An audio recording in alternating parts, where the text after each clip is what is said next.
Hi, everyone. This is Brianna Wilkerson here from Made Well, coaching practice designed to empower others to be healthy and thrive in all areas of their life. So I am a health coach primarily, but also a business coach for other health coaches and entrepreneurs, and a purpose coach for women.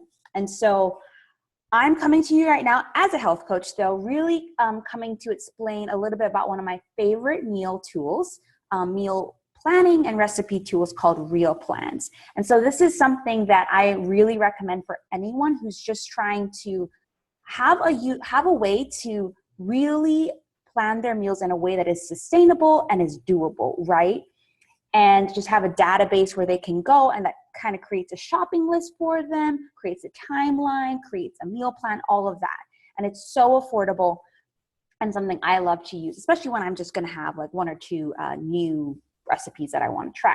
Now, I'm also actually leading a Whole30 challenge for my Restart Your Health community group on Facebook starting March 4th.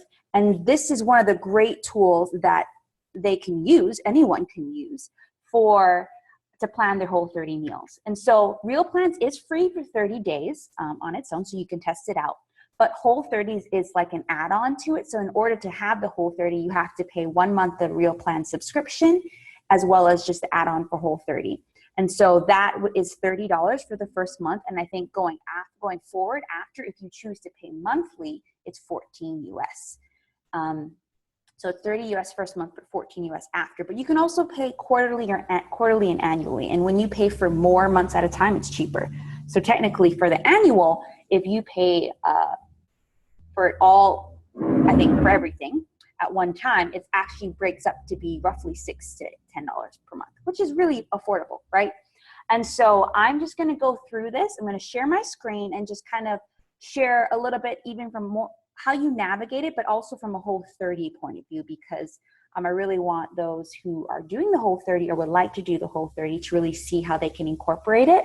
But I will show a little bit as well as just how to use Real Plans. Okay, all right. Going to turn off my video and share. I think my screen was already shared. All right, so this is me. I'm already a member, so I'm just gonna log in.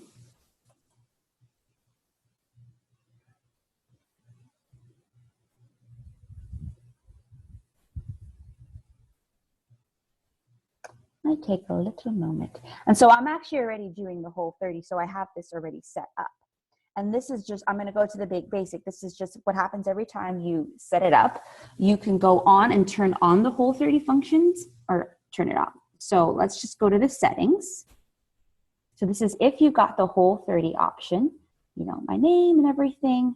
I'm going to pick Whole30 because I got that added in. And say if I picked my start date as 2/15. Actually, let's do the 4th since that's when most people will be doing it. And it's for 30 days. Typically, that's the length of the Whole30 days. Now, this is where you get to say how many meals you're actually going to cook. Now, be careful. It says, be careful not to schedule too many meals.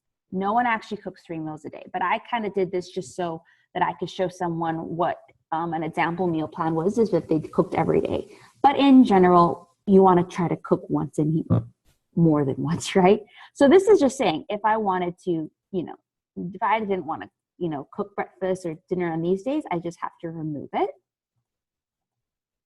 And then the advanced filter, if I now want to go like specify those specific days, if like Sunday, I'm like, hey, if I want breakfast, I want American, or I want medium size, and you can alternate how many people you want to cook it for, or you can look. And so I've specified stuff within my diet, so you can look for that too.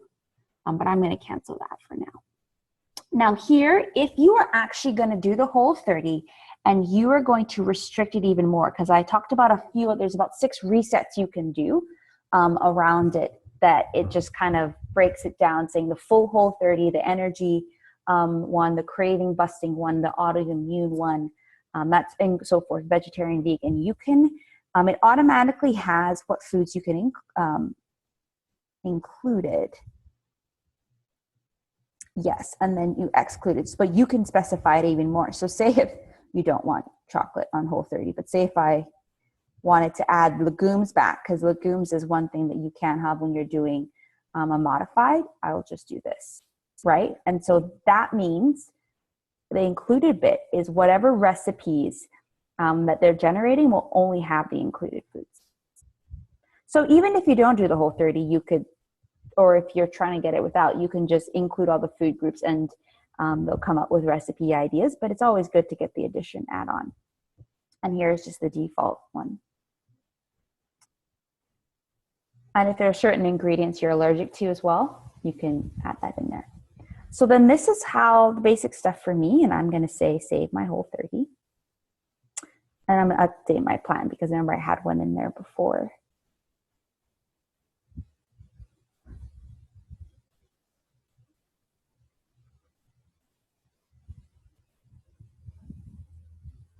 Go to my meal planner. My meal plan is ready.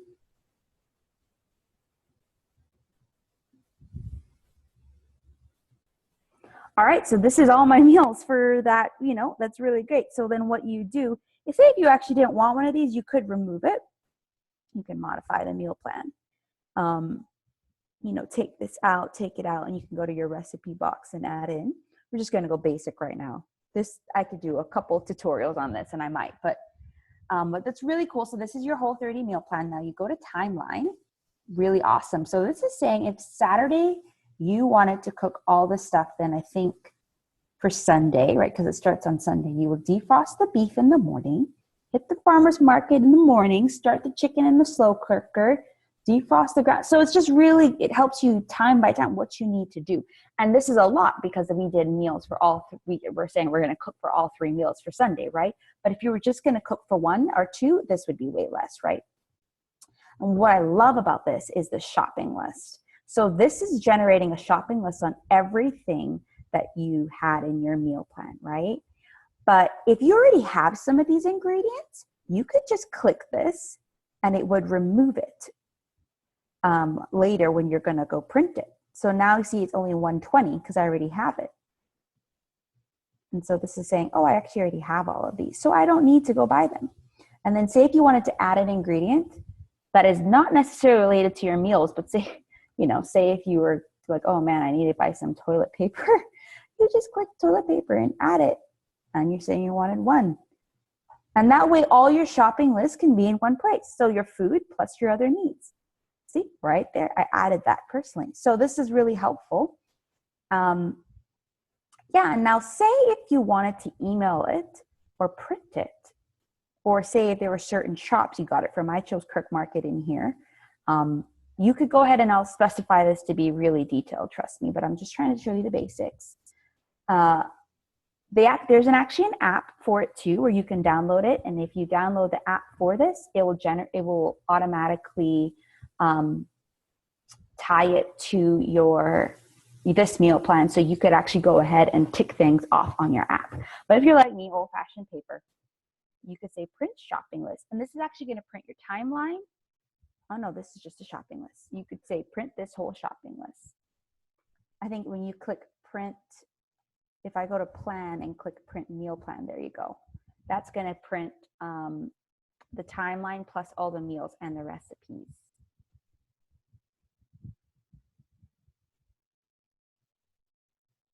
Yeah, so this week's meals in a summary, the timeline, shopping list too. So this is probably the best place to go on the recipes. You just kind of go to print meal plan in the plan section. Okay, so that is basically what you would do if you're doing the Whole30. You kind of go to the very beginning is the getting started part, right?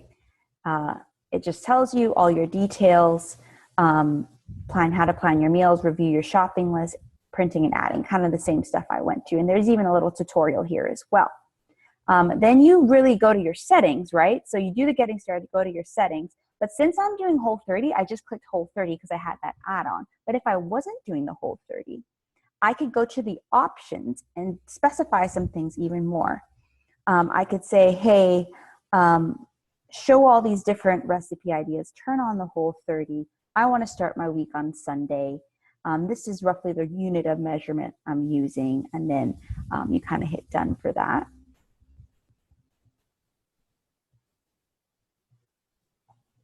When you set it up though,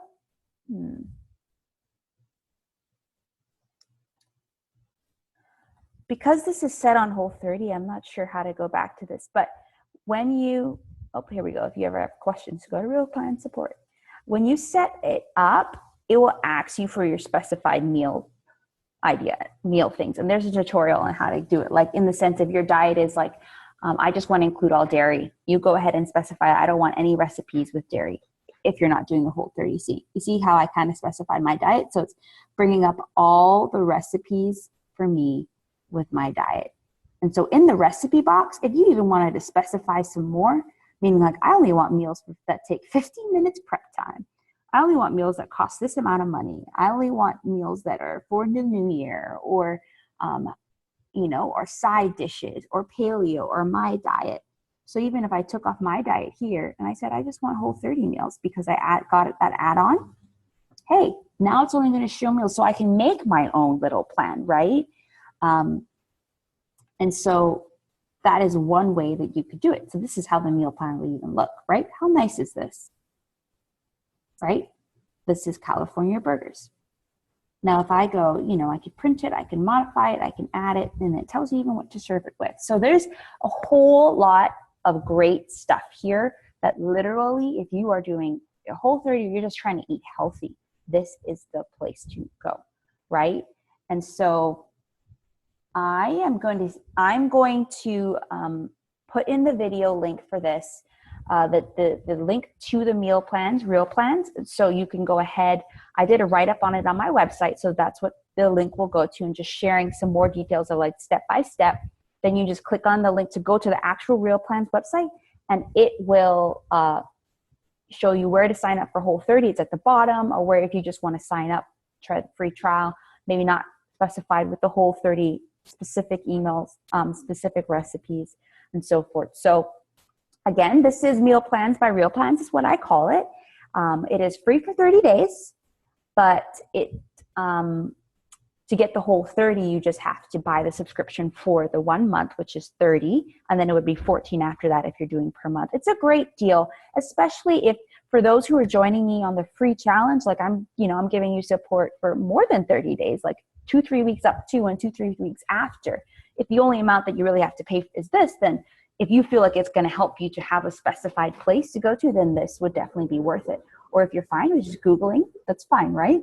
But this is what I would recommend for it. So that's it from me. I hope you guys enjoy this tutorial. It could probably have been more detailed, but I just wanted to give everyone a basis of what it looked like, how you would go about planning it on Whole30, and please feel free to ask any questions. You can email me, madewell, ky@gmail.com. Find me on Facebook, madewell345, or even in my Restart Your Health community group, and my website, madewell345.com. So everything Madewell. And so thank you so much for watching this tutorial. I hope you're doing well, and let me know, again, if you have any questions on meal plans, Real Plans, or the Whole30 challenge. Have a great one.